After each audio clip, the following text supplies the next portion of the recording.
Les échelles de la biodiversité. La biodiversité, c'est un mot qu'on entend super souvent. Et grosso modo, tout le monde comprend que c'est important.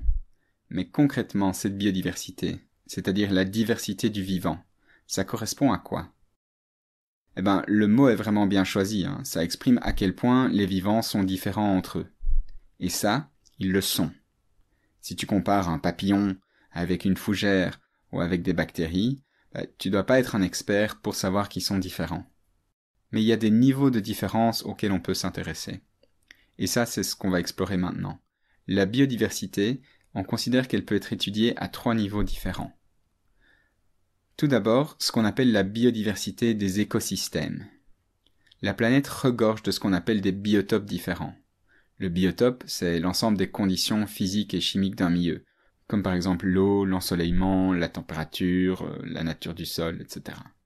Et ces biotopes, ils influencent la biocénose, c'est-à-dire les communautés d'êtres vivants qui s'y développent. Et par conséquent, il existe de très nombreux écosystèmes différents dans le monde. Par exemple, une zone de toundra en Alaska, une savane en Afrique, un récif corallien au large de l'Australie. Tous ces écosystèmes, donc ces communautés d'êtres vivants dans leur milieu, sont différents les uns des autres. Et ça, c'est notre premier constat.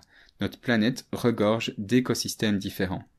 Et ces écosystèmes, avec leur diversité, ont chacun des capacités ou des rôles différents.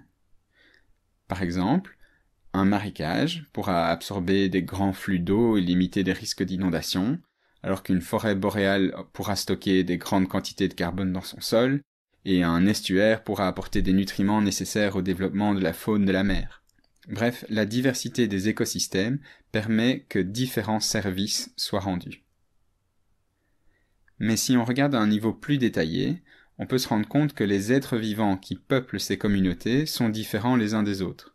Par exemple, tu pourras trouver au sein d'une forêt tempérée des hêtres, des chevreuils, des scarabées, etc.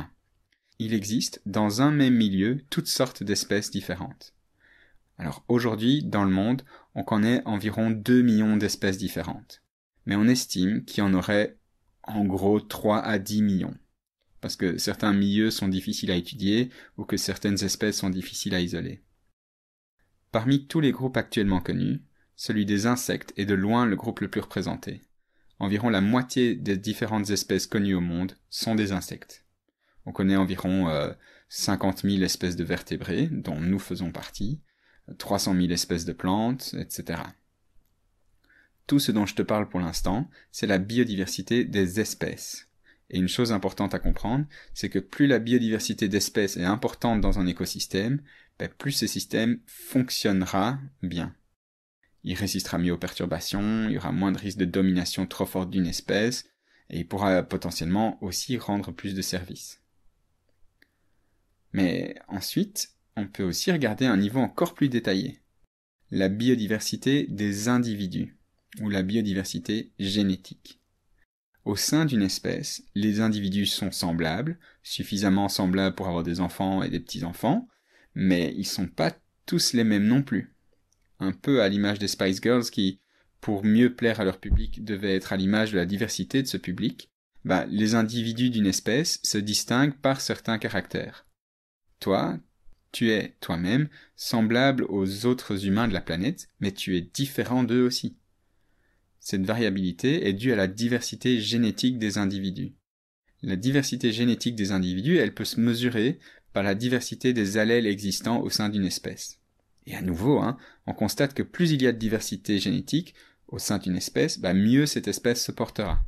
Si tous les individus d'une espèce sont hyper proches génétiquement, ils seront plus susceptibles d'avoir les mêmes faiblesses, d'être vulnérables aux mêmes maladies, d'avoir tous les problèmes de consanguinité, etc. Bref, pour résumer le tout, la biodiversité, elle se mesure à différents niveaux. Le niveau des écosystèmes, le niveau des espèces et le niveau génétique. Et à chaque niveau, plus la biodiversité est importante, mieux la vie se porte.